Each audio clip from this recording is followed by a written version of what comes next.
The Sega Game Gear was originally released in Japan in the fall of 1990. It was meant to be a direct competitor to Nintendo's Game Boy, with the added attraction of a color backlit screen and much more impressive visuals. The core technology was mostly based on the Master System, though it did have access to more color. Sega was intent on making it a success, advertising it heavily in every major region it was released in. When it was all said and done, they had moved nearly 11 million units worldwide, and though the Game Boy crushed that number, it was still one of Sega's best-selling pieces of hardware. For those that owned and supported the Game Gear, it proved to be a fantastic portable with a varied library that was well over 300 titles strong. It often is labeled as simply a portable Master System, but I feel this does the device a great disservice. There are many titles that either appeared first on the Game Gear or were exclusive to it. That got me to thinking about what were the very best games for the old Game Gear. And in this episode, we are going to be looking at what I think are the answers to that question in a number of categories. I've structured this video as one runner-up and one winner for each given section, and separated the honorable mentions into their own piece. Hope you guys enjoy the best of the best on the Sega Game Gear.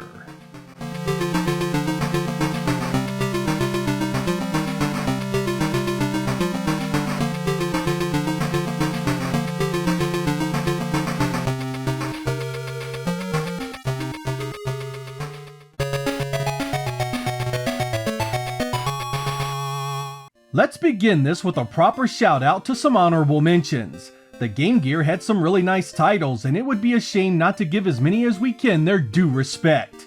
Thanks to recent fan translations, many of the Game Gear's strategy, adventure, and RPG offerings are now fully playable in English and a few other languages. Be sure to check out the Mado Monogatari series, for example.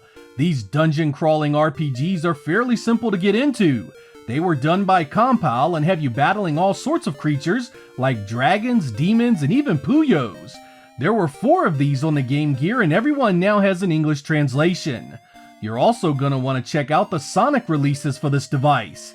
There were 12 related titles to the Sonic universe in total. Some of them were actually quite good too. Even Tails got a few games of his own for the Game Gear.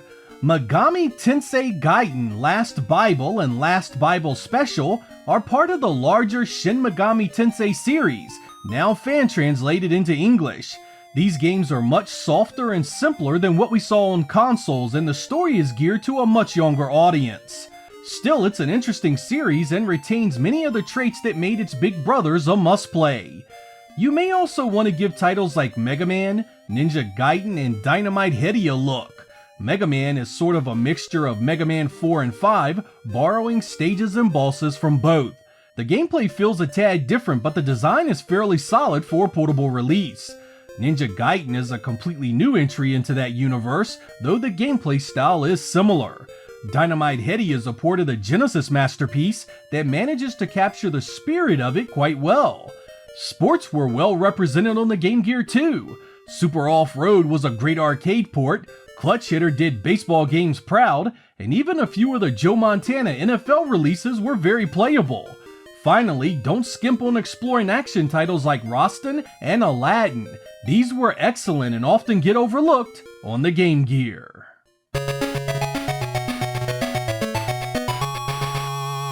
Let's start out with the often underappreciated puzzle genre. The Game Gear had a number of decent entries here, and it was actually difficult choosing just 2. Our runner-up is Super Columns, a take on the classic formula that includes a new flash mode that challenges you to break strategically placed blocks buried under a mountain of regular blocks. There's also a story mode with magical attacks and an endless mode for you score lovers. But when it comes to the most compelling and truly fun puzzle game, I gotta go with Magical Puzzle Popples. This is an action puzzler that has you trying to rescue your true love by breaking blocks, climbing ladders, and avoiding enemies. This one is so incredibly simple yet so challenging. You don't do much of anything but break blocks and climb, so you need to get pretty inventive to solve each area. It won't knock your socks off visually, but this one is a must-play nonetheless.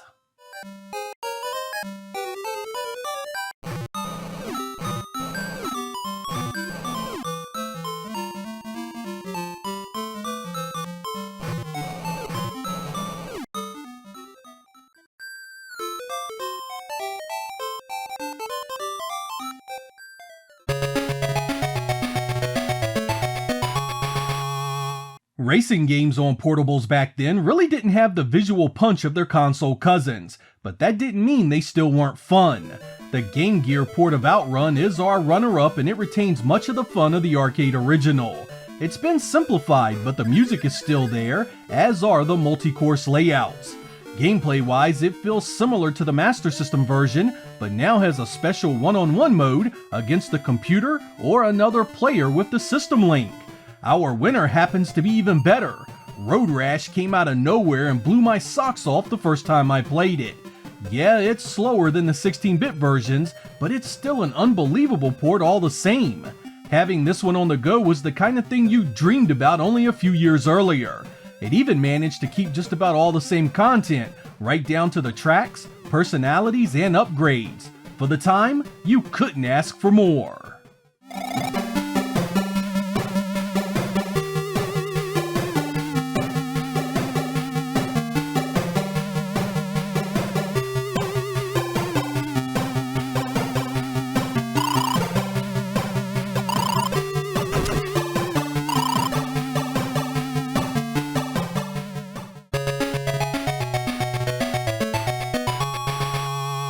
We are gonna break from the traditional runner-up and winner formula for the best shoot-'em-up section here.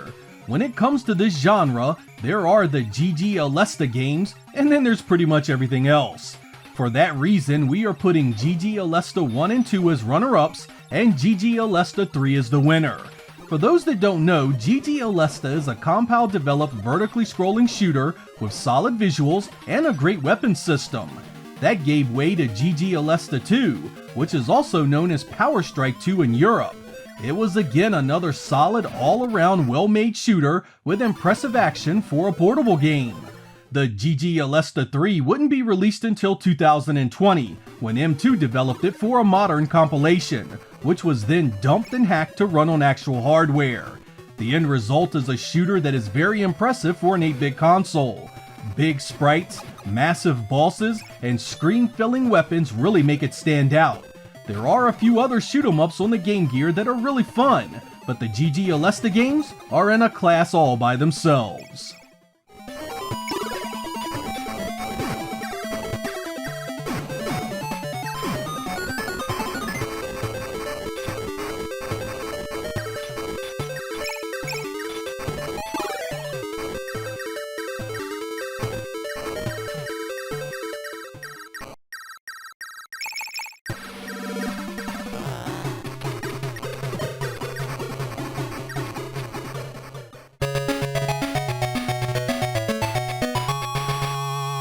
Back in the early 90s, Sega Disney games were spot on incredible. No joke, some of the most playable games of that era. Our runner-up was definitely in that group and easily earns its place here as our runner-up best platformer. Land of Illusion had great animation, colorful stages, and that classic design that made it so enjoyable to play. Mickey must rescue his friends, find magical items, and face down awesome-looking enemies. It could easily be considered the best in this category if it weren't for our winner, Castle of Illusion. I prefer the stage design in this one, but it otherwise shares many of the same traits that made Land of Illusion a winner. Great visuals and rock-solid gameplay that easily challenges any similar 16-bit title at the time. The only knock I could seriously give it is that it's short, but as a portable game, that pretty much was par for the course.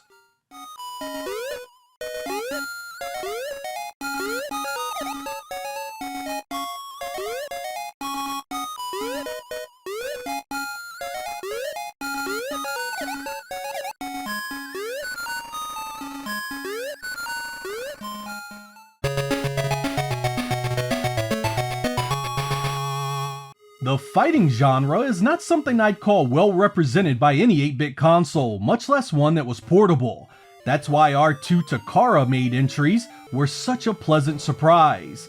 Our runner-up is Samurai Showdown, a stripped-down version of the Neo Geo classic. We lose Earthquake, gain some sprite flicker and slowdown, but still retain enough of the fun to make this one a must-play. The stages, the music, the special moves, most of it is still here and enjoyable. But the best fighter on the Game Gear is Fatal Fury Special by a country mile and then some. Based on the Neo Geo classic itself, this one retains gameplay that feels exceptional considering the device it's on. We even get the time of day changes and a soundtrack that is completely recognizable. It makes Samurai Showdown look terrible in comparison, it's so impressive. Neither of these will live up to their console counterparts, but considering the platform and form factor, this is top shelf stuff.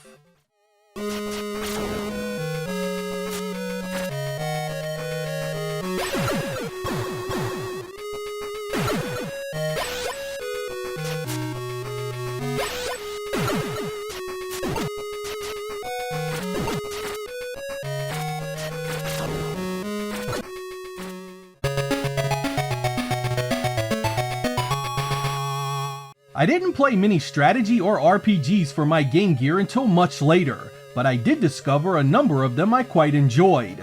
Our runner-up is Defenders of Oasis, a Phantasy Star style RPG that sees a displaced prince attempt to avenge his father and free his kingdom.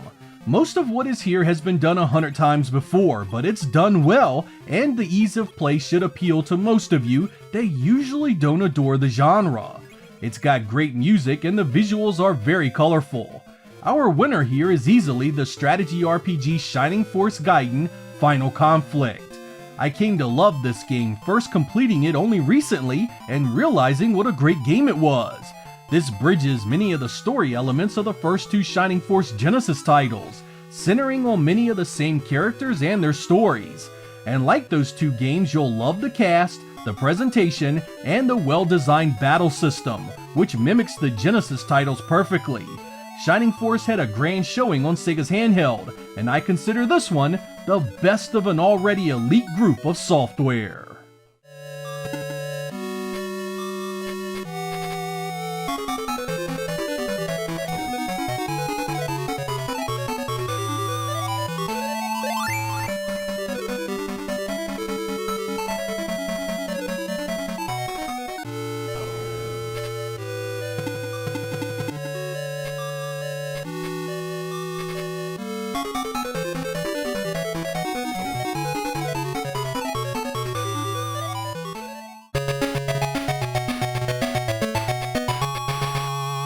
The adventure genre is one that didn't have a ton of representation on the Game Gear, but what is here is still quite good. Our runner-up is Wonder Boy Dragon's Trap, a side-scrolling adventure with lots of platforming, exploration, and things to find. I overlooked this title a lot because I didn't play it on the Master System originally, but I think it's a great fit for the portable Game Gear. You get multiple forms that allow you to deal with your quests like a dragon, a mouse, a piranha, and even a hawk. The visuals are super colorful and look great on the Game Gear screen. Our winner is truly one of the system's great titles, however, and that is Sylvan Tale. This is another fan-translated title that was Japanese only for years, now fully playable to English-speaking audiences. It takes a Zelda-like approach with top-down action and exploration as you search for the 6 magical droplets to save the children of Sylvalent. Gameplay is heavily focused on puzzle solving and real-time action, so this one was right up my alley. No crappy random battles here. It also has a killer soundtrack to help drive your adventure. If you enjoy games like Golden Axe Warrior or Crusader of Senti, you will absolutely adore this one.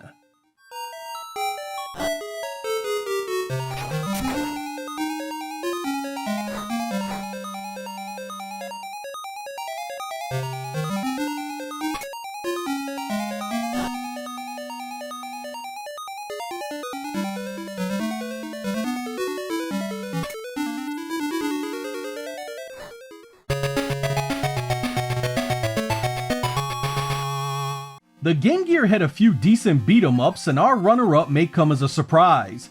Battletoads was hard as heck, but it was nearly as good here as it was on the Genesis. It's colorful, and the gameplay has a great variety in its design, like vehicles and stages where you are doing things other than simply running left to right. It's been cut back some in terms of content, but what is here is not bad at all. The winner is orders of magnitude better, however. Streets of Rage 2 was a beast on the Game Gear, adding super moves that even the 16-bit edition didn't have. It does omit Max among your choices, but I had a blast with this and it was one of my most played Game Gear titles for months. While it has a number of design differences, it mostly follows the Genesis version, and you'll recognize the great music instantly. It even supports the gear-to-gear cable for 2 players. As far as portable beat-em-ups go, I don't think you can really do much better than this.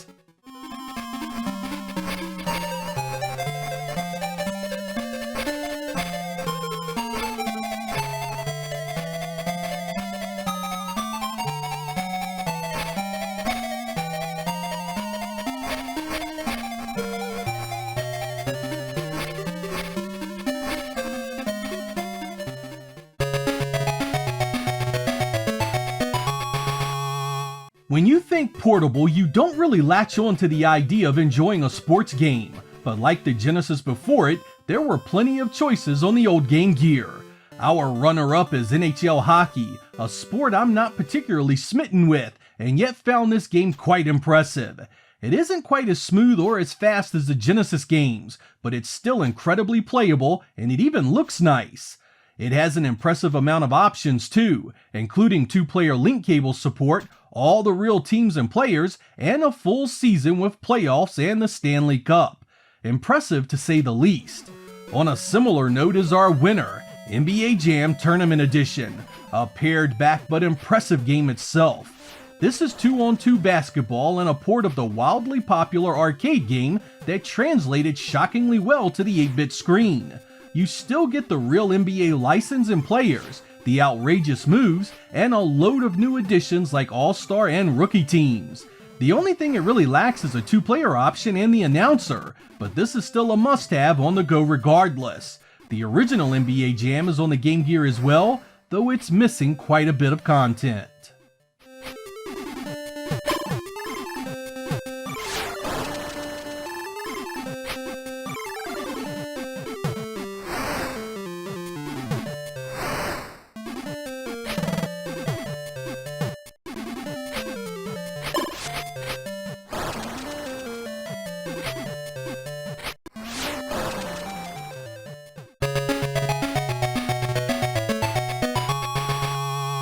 The best run and gun was an easy one for me because both choices were so much better than what you may have guessed. The runner-up is an 8-bit port of the Genesis classic Gunstar Heroes. This was done by M2, a 6-stage approximation that has most of the content of its 16-bit big brother. There's a fair bit of sprite flicker here and there, and it's slower than you'd expect, but those are typical drawbacks you'd expect from the technology. The big winner in this category is RoboCop vs. Terminator, a blood-soaked adventure that has RoboCop trying to change the fate of all mankind. Like Gunstar Heroes, it does a very admirable job recreating the Genesis version, right down to the weaponry and very similar stage layouts. What I really enjoyed about this is that it's not your typical ho-hum run and gun. The stages are laid out so you need to jump, climb, and find your way around a bit. Enemies are placed all around you and you actually need to aim to hit them sometimes. The larger enemies and the more intense scenes create a ton of sprite flicker and slowdown, but that's the only black mark on this otherwise stellar portable release.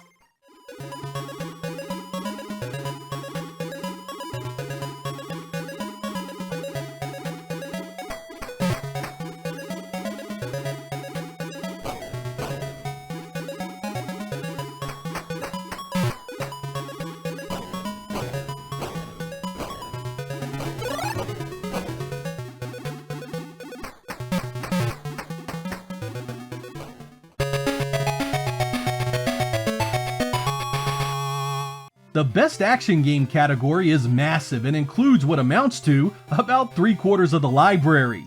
The runner-up is a good one though, the beautiful Ristar. This was a looker on the Genesis and it remains so here. You get most of that great animation and the amount of color will blow you away for an 8-bit portable title. Best part is, it's no simple port. It features numerous new stages and level layouts, making it its own adventure. The best, though, has to be the Castlevania-inspired Master of Darkness. This has great music, solid graphics, and the gameplay to make you really wish Sega had kept doing this series well past this release. Comparisons to Castlevania are fully justified, and the developers were utterly unashamed in their homage to it. Just about everything is perfect in regards to working as a portable action title. It's paced well, the presentation is on point, and the length and challenge are just about perfect. Dig in and make sure those batteries are charged. This one is really hard to put down.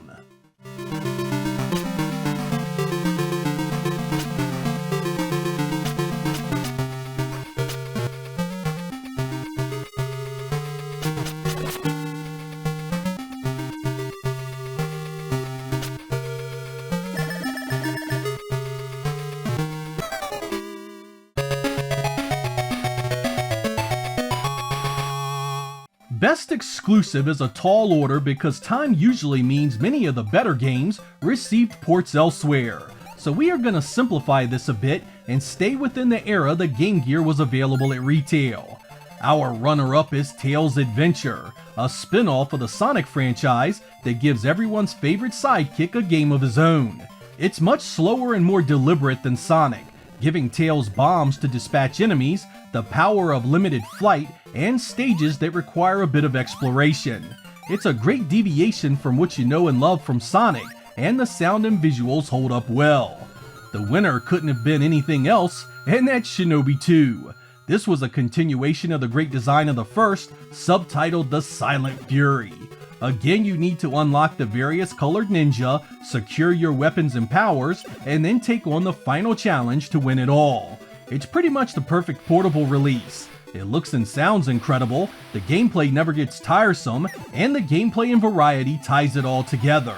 It was a major missed opportunity to bring these games to the Genesis or Sega CD in one package, but the Game Gear does just fine regardless.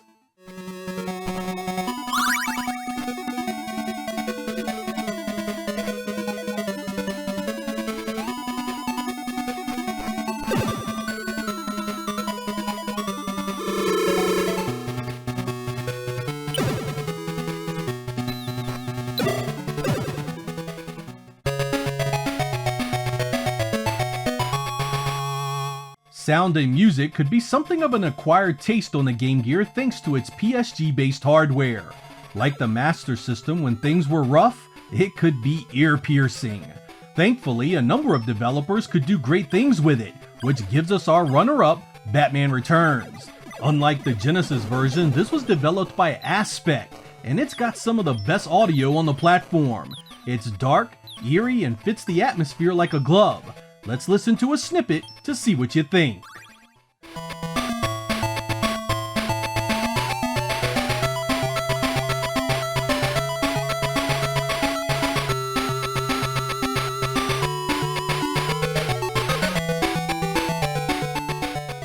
Our winner for Best Sound is the very first GG Shinobi, a masterclass of how to do PSG music right. Composed by Yuzo Koshiro, this is once again proof this dude was born to create the soundtracks that define the 90s Sega experience.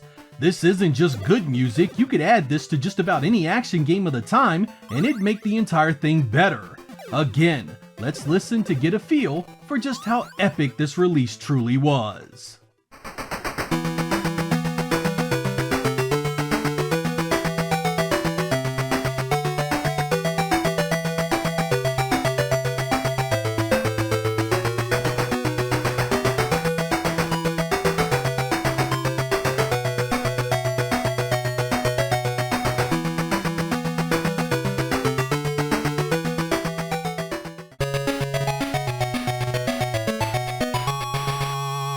Best Graphics is a tough one because there are so many Game Gear games that easily rank high among the best looking 8-bit visuals you've ever seen. My runner-up is Tempo Jr., a colorful little guy that looks damn near as good as any 16-bit title. The animation, the enemies, the stages, it all comes together in one impossibly great looking game. Some of this stuff rivals PC Engine releases like Bonk's Adventure. The winner of Best Graphics is one that still impresses me all these years later, the Lucky Dime Caper. Yup, Sega and Disney combine yet again for another home run. Uncanny color and detail for the time and technology. This is another one that puts some 16-bit efforts to shame. You could trade out Deep Duck Trouble here, as they both are equally gorgeous.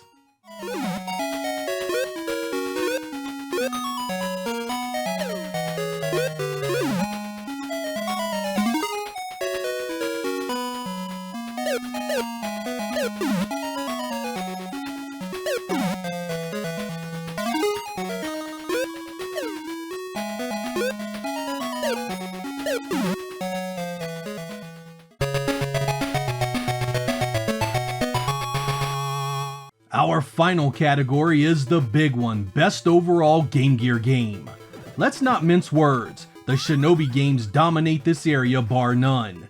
These two games are about as well made as games get for Sega's Portable. The presentation, the gameplay, the variety, the challenge, I dare you to find something even remotely in the same league. I'd put the GG Shinobi in the runner-up spot here, just because Part 2 improves upon just about everything enough to capture the win. I prefer the music in the first, though separating these two comes down to splitting hairs on the basis of preference. I just can't recommend either enough. If you enjoy any of the Shinobi games elsewhere, you are in for one hell of a treat. Start to finish, they are some of the better portable action games of that time.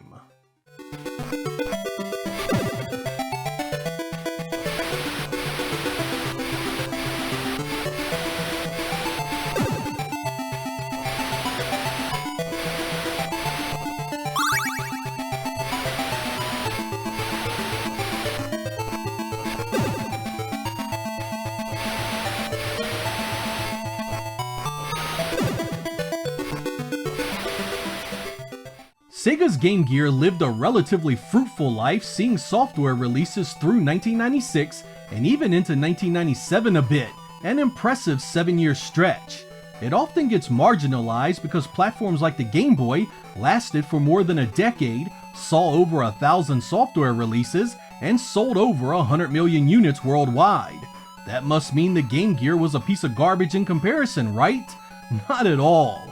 Even with a number of its offerings also appearing on the Master System, the Game Gear still retains an impressive amount of stuff you could only play there. You saw some of those games here in this very episode. It could be argued that it's never been a better time to own and support an old Game Gear. You have devices like the EverDrive that give us the entire library in one cartridge, upgrades like modern screens that vastly improve the image quality, and even rechargeable battery packs to give the device battery life like it's never seen before. The Game Gear will always have a place in my retro collection because I just adore much of its library. It was a great way to experience Master System releases since I was late to that party, and the modern English translations have given me a number of games to rediscover. If you haven't played some of these and enjoy games on the go, I recommend you fire up your favorite device and try some of them out. You might just find a treasure trove of memorable releases. I'm Sega Lord X, thank you guys for watching, and I will catch you next time.